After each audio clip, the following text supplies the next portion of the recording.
The world of Pixelmon is a vast and interesting land full of opportunities, and today we will be heading back into 100 days in Pixelmon but with a unique twist. We will be trying to get 8 gym badges as fast as possible while only using one type of Pokemon. Along our journey we will have 5 objectives to complete, but I'll get into those later. I just wanted to say before we dive in, thank you so much for the support on the recent videos. It has been amazing and has given me so much motivation to make content. But enough of me rambling, let's get into our objectives. Our first objective is to catch a Fire-type legendary Pokemon for our team. Our second objective is to complete 5 quests. Our third objective is to Gigantamax a member of our team. Our fourth objective is to defeat a 5-star raid den. And finally, our fifth objective is to defeat an opposing type gym. So for our fire types, that'll be a water type gym. Let's dive straight into it. We started off this journey like any other by creating our world and going to pick our starter Pokemon, which could be a big decision for us to shape our team. Okay, I'm gonna go with Cyndaquil because I want that Hisuian Typhlosion. And here we are. We have spawned in a new world. We are in a savannah, funnily enough, and there is a village over there. After picking our starter, we headed to the nearby village we spotted, and we headed to the Poke Center, where we raided its healing supplies in order to sell them at the Pokemart later on to buy some Pokeballs to try and catch a higher level member for our team. We then went to check the gym in the village, which I originally thought was a water gym, which would have been quite good for us, but unfortunately it was indeed an ice gym.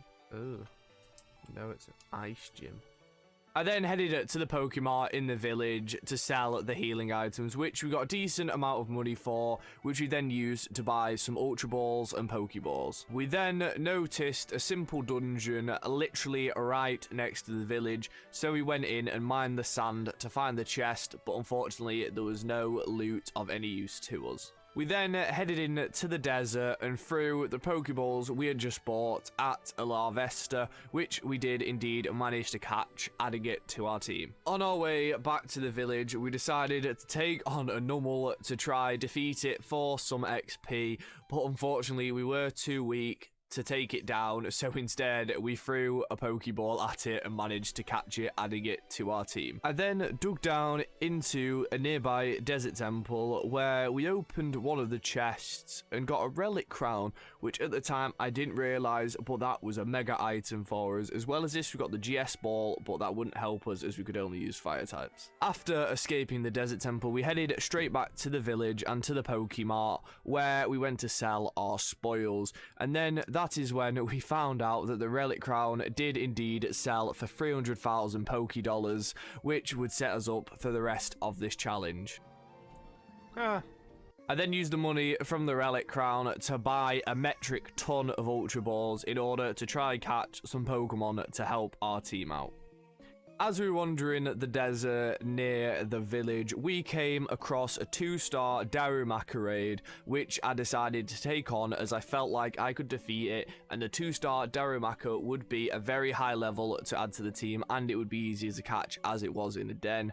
We did end up defeating it and caught it in the Ultra Ball in the den, which was very good for us as it came out at level 40, but as soon as we left the den, a Groudon spawned on us in the desert hills, which we tried to catch. I'd say after about 10 to 15 long minutes of following this Groudon round, we did indeed manage to catch it in an Ultra Ball. We wasted genuinely about 40 to 50 Ultra Balls just following this thing, chucking Ultra Balls at it, which, as you'll realise in a moment, was a complete waste. And then on the way home, that is when we realised that base Groudon is indeed a mono ground type and isn't actually a fire type like I thought he was, and only Primal Groudon has the fire typing. Therefore, we couldn't use the Groudon And while we were buying some Ultra Balls to replenish our stock, we vented our frustration. I just wasted all those Pokeballs catching a Groudon, and I can't even bloody use it. But we got over the disappointment of Groudon pretty fast, because as we were heading out looking for a PC to remove Groudon from our team, this absolutely amazing piece of luck happened. Never mind, we're not getting rid of Numel.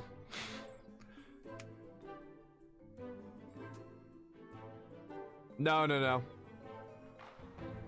Boom. Shiny Numel.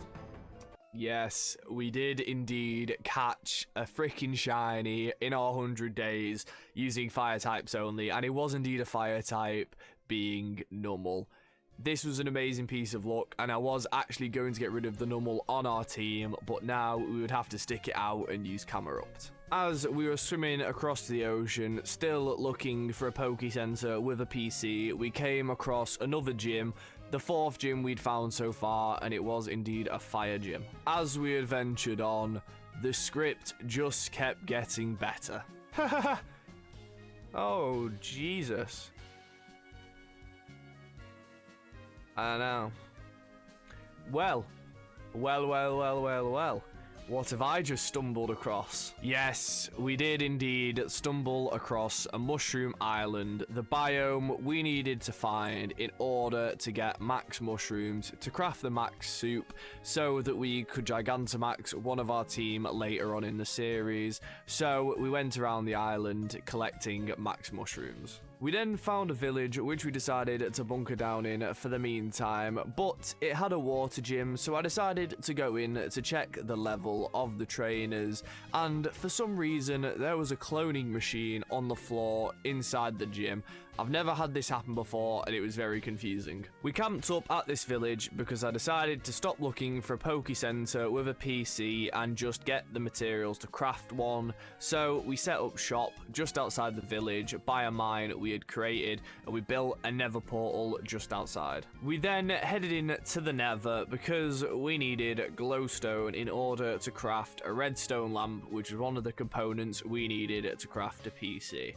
While inside the nether, we bridged over to the nearest piece of glowstone that we could find, and we mined it and crafted a glowstone block. We then immediately left the nether because I was lagging at the time and I did not trust myself not to fall in lava. Or mine into it like we did in 100 days in Pixelmon. Once we got back from the nether, we finished hammering up some aluminium ingots into aluminium plates and then crafted ourselves a PC. Then we immediately removed Groudon and Silicobra from the team as we couldn't use them. While we were looking at our shiny, lovely Numel boy, we got interrupted by a big red mess once again. Fortunately for us this time, we did not waste the Pokeballs trying to catch it, and I couldn't defeat it either to get the red orb. After returning home to the village, we handed in our first quest. Right, that's first quest, quest 1. After handing in the quest, I went into our makeshift house and deposited all the loot we had collected from our journeys. We then fought our way through the first gym at our home village, which was indeed the ice gym, all the way to the gym leader, where we eventually defeated him to claim the gym badge. There we have the ice school badge and avalanche. After collecting our first gym badge, we went back home to sleep, where we could hand in our second quest. Oh, there's a second quest done. We have done 2 quests out of 5. After my lovely little update on where we were with the quests, we went and bought Fire Punch and taught it to Darumaka. I was walking through a nearby village, and an Azelf decided to pop up in a den, which I batted away rather perfectly. Oh, lovely, we don't need you whatsoever. I managed to evolve Darmanitan after a raid den in a forest nearby. Oh, there's a grotto. Thank God. XP all is now on. on our journeys, we came across another village which had a gym, and this was the 8th gym we had found, and it was another water gym. And funnily enough, in this village there was a Professor Brandon who gave us the quest to get a Dynamax band, which was indeed the quest we needed to complete in order to Gigantamax one of our Pokemon later in the video. We were on our way back to the Mushroom Island as I wanted to go to the extreme hills on the other side, and while we were in a beach at night, my favourite Pokemon, Suicune, spawned on us. Oh my god, I wish we were doing the water type right now, but we will be catching this boy in the water type, mark my words.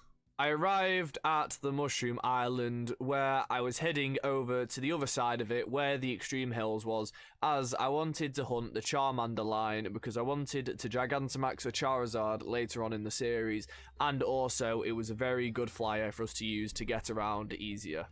I think that Charmeleon's a bit too low. Charmander's a bit too low of a level. Charmeleon is perfect. He's higher than Charmander, he's on the floor, and he's less of annoying to catch. Oh my god. 35? Yes, that is right. The Pixelmon gods came through and gave us exactly what we wanted with that Charmeleon.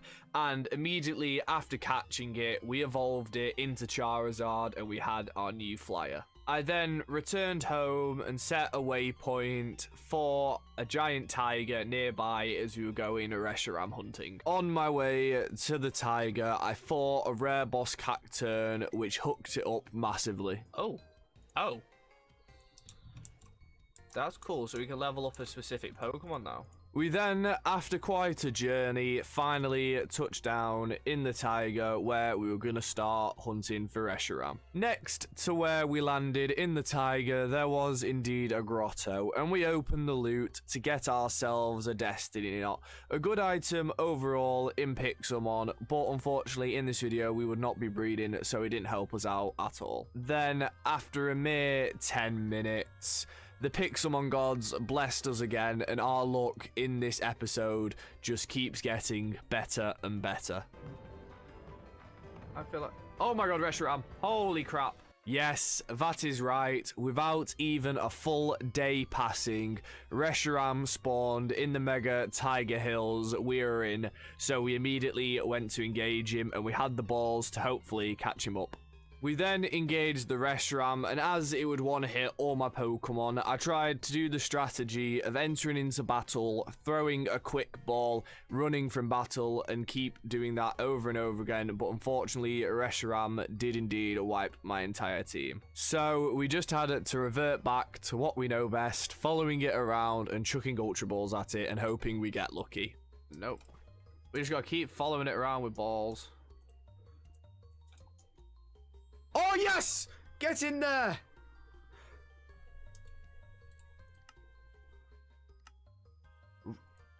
Reshiram the Peckish.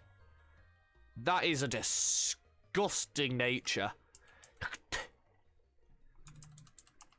Oh my god. Reshiram! Let's go! And yes, just like that, we caught none other than Reshiram, the Pokemon that would turn it up in this video. Because we had him now, we could now use him to train up our other Pokemon using the EXP share and the EXP all. So this Pokemon was really a turning point for us, and what a Pokemon to catch as our Fire Legendary. On the way home, we tested our newly caught Rayquaza in a 4-star den. We defeated the Mineshoe to give us a large XP candy, which we could use to level up our Pokemon. I also defeated another 4-star raid, which this time was a Cypher, which also gave us another large XP candy. I used the EXP candies I got from the last 2 raids to evolve our shiny Numel into shiny Camerupt. I then found a Delphox in the desert next to the village I was in, and I decided to throw an Ultra Ball at it in case we wanted the Psychic Fire typing on our team, and we managed to catch it in 1 Ultra Ball, so we added it to the party for the meantime. I thought I'd add this clip in because I thought it was kind of cool. We dug into another desert temple looking for some more money making. I don't know why, honestly. But we found a prison bottle, which is the item you use on Hooper to get his unbound form. We can't use him in this episode, but I thought it was a cool find. This is quite embarrassing, and I don't know how to say this. But we went to the bug grass gym we had found and started defeating Pokemon to level up our party. And it was nighttime, so I thought it was the right time to evolve Quilava, which I did. But he turned into regular Typhlosion. Hisuian Typhlosion was indeed not in the version of Pixelmon I was playing, which was pretty gutting as I only chose him because I wanted the Hisuian version. To cure my immense depression, I decided to defeat a 3-star Larvesta raid in order to try and catch him to add him to our team, but our luck just went downhill again and he broke out of the Ultra Ball. I then went to the nearby village where there was a psychic gym and I went in to start clearing out the trainers. While I was clearing out the trainers in the gym, a Hooper decided to spawn on us as we were in the desert while defeating this gym. So we quickly made our way outside and eliminated the Hooper before flying to the top of the spaceship as I couldn't be bothered to defeat any more trainers, which is where we took on the gym leader. The gym leader would have been a pain to take out, but thankfully his levels were capped because it was only our second gym fight, and thankfully we had Reshiram who made quick work of his team to claim our second gym badge. And the psychic badge. Me stupid. After completing our second gym badge, we made our way to the third gym, where on our journey we came across an ultra wormhole and we decided to take a detour and go into ultra space. When we spawned in ultra space, we immediately came across a Celesteela, which we did end up defeating as it wasn't a fire type.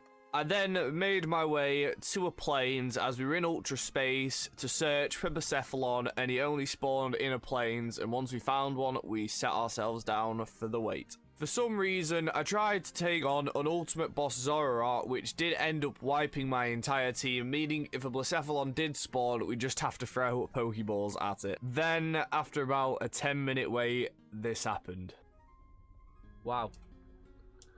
Oh yeah, badabadoo, widdy badabadoo, Blacephalon.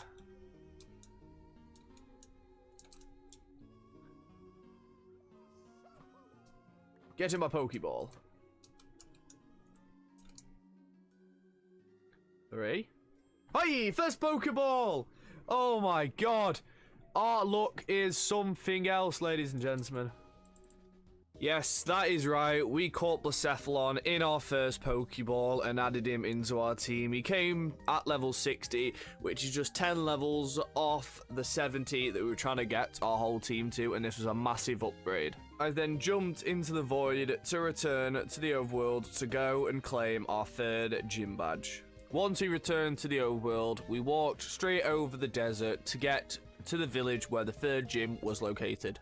I then started to clear the trainers out in the third gym as we could use them to get XP on the lower level Pokemon in our team. I then went on a catching spree outside the gym as I realized that the next step in the Shooting Star quest was indeed to defeat a load of NPCs, and by defeating these NPCs in the gym I was wasting ones which I could use to complete the quest easier. So I went outside and started catching up a load of Pokemon to move on to the next step. I then caught up the last Pokemon needed for the quest, which ironically was indeed a Numel, which is when it told us we had to return back to the professor to talk to him in order to move on to the next step, which wasn't too much of an issue as he was only at the 8th gym, which was a short distance from the gym we were currently trying to defeat. Immediately upon landing at the village, we walked straight over to the professor to hand in the quest, where he gave us the next step to defeat 23 trainers. While we were at the 8th gym, we went to the TM shop and bought some TMs to teach our Pokemon some much needed move.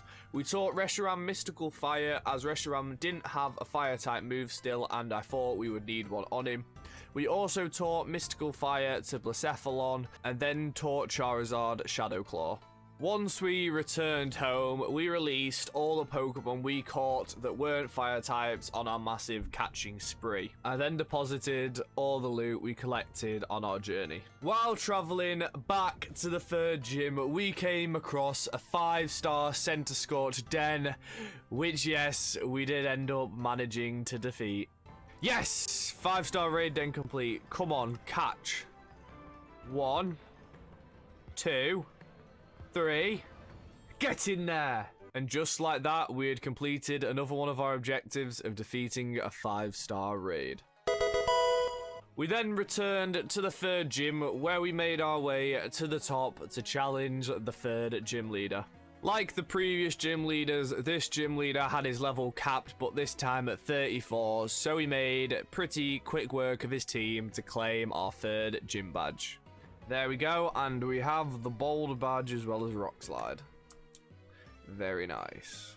I then immediately made my way to the fourth gym, which was the fire gym we found earlier on in the video, and started to clear through the trainers. We made light work of the trainers in the gym, as these were the last ones with the level cap. They were level capped at level 49. After defeating them all, we made our way up a ladder to challenge the fourth gym leader. This gym leader did post a bit more of a threat, as his Pokemon were closer to the Pokemon of that in my team, but we did manage to wipe through him pretty easily like the other gyms to claim our fourth gym badge. And there we have the Volcano badge and Flamethrower. That's a good move we needed. We then flew home to start preparing for the next gym fight. As I was messing around with chat talking about future video ideas, Raikou did decide to spawn in our home village, which was a bit upsetting as I do love Raikou. Not Entei though. So we had to defeat him because we needed the experience.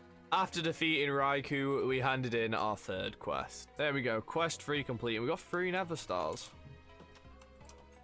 Very nice. I then started to chop down trees in the savannah to collect wood to start building our house, which I did do. I started with a nice little walkway up on top of the hill, which I used oak and acacia for. I went to a nearby village and started mining all the oak logs on one of the Pokemots. This was because we were going to be using oak for our floor and ceiling, and we wanted to have a load of chests as well as furnish our house. I started to finish the rest of the house, and I started on the walls using the oak wood we had got from the Pokemon, and I used this little stair design for the walls, which I actually think is quite nice with the holes where you can see out. I then started to transfer and organize all the loot from our other base down in the village, and when we set off on another transfer run, this happened. Oh, that is a good one. After a few minutes of battling Victini, unfortunately he did end up wiping our entire team rather quickly. We did get a few Ultra Balls in, but unfortunately we did not catch him. So this meant we had to follow him round, just chucking Ultra Balls at him in the wild, hoping that we got lucky and caught him. But thankfully we did have quite a few Ultra Balls left, as we did still have a stockpile of money, so there was still a high chance that we could catch Victini to add him to our team. Then, after a few minutes of following him round, luck was finally on our side, and this happened. Okay. 2, 3. Yes! Get in there! Victini. Oh, I thought he'd bugged into a wall then. We have it. Another addition to the team. We'll bring him in straight away. Unfortunately, it is indeed time to say bye to Typhlosion and bring in Victini. I then spent time gathering up wood and finishing the rest of the house, making sure the top floor and the basement were all complete before we moved on. I then headed to a nearby village where we could hand in another quest and where there was also another gym for us to battle. Hello, Lynette. Thank you. Where was this last time?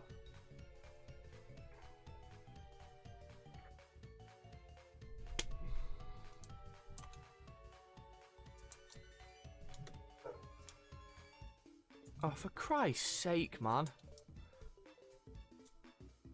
If I'd have had that in the 200 days, I could have got Alien Celebi. And if we get that in the grass one, we can get Alien Celebi.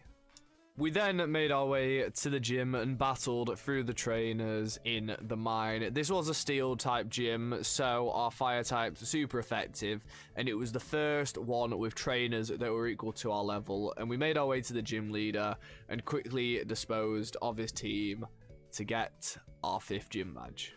Lovely. There we go. We have the mineral badge and gyro ball. Badge number 5.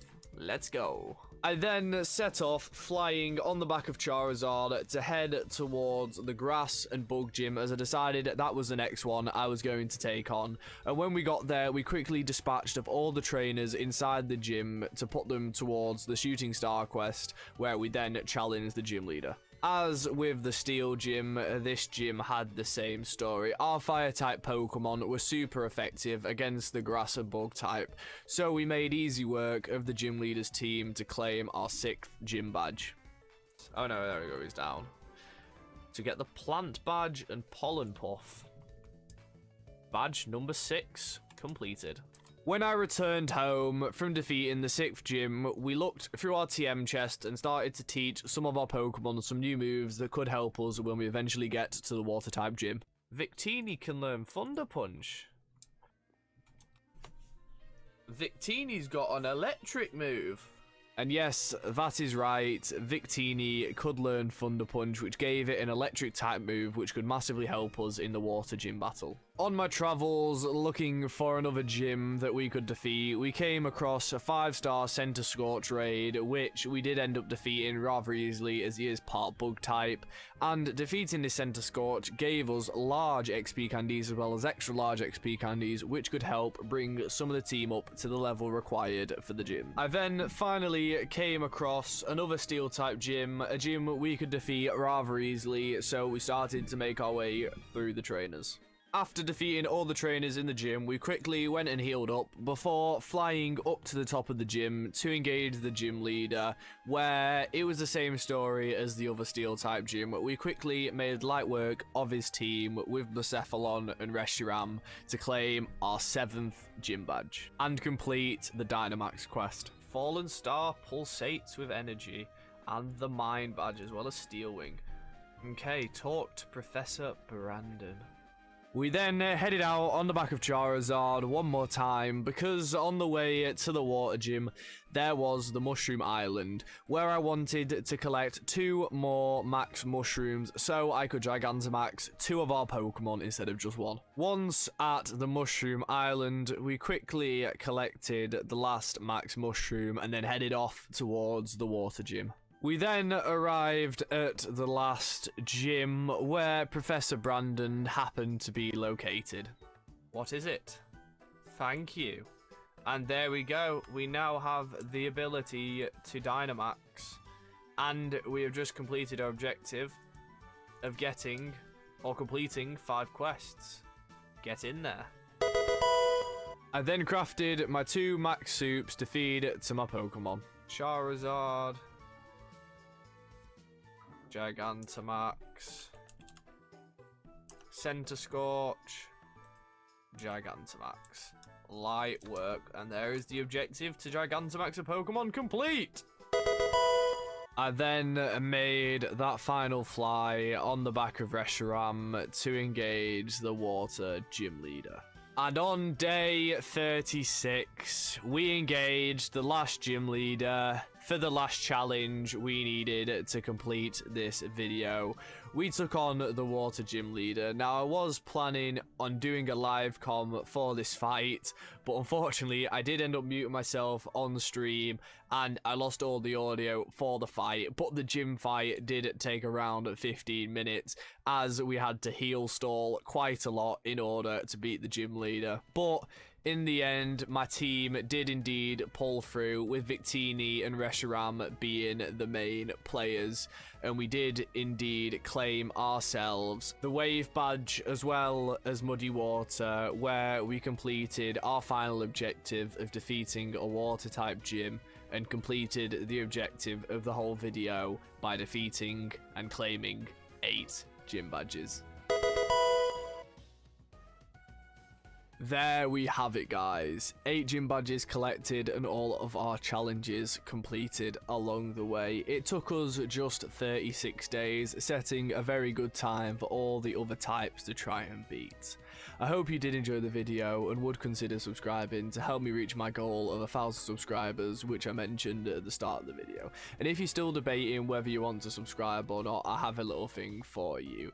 So you guys know what I'll be posting in the future. I have made a channel in my Discord, which is linked in the description, where I've posted all my upcoming video ideas which I've planned out so far, and there is over 50, so I hope that excites people to join me along this journey. But unfortunately, that is it from me today, as our journey comes to an end. But I am currently streaming the next video, which is 100 days in Ark on the island, over on my Twitch, so I hope to see you there. But I have been Wolf5ter, and I'll see you in the next one, and peace.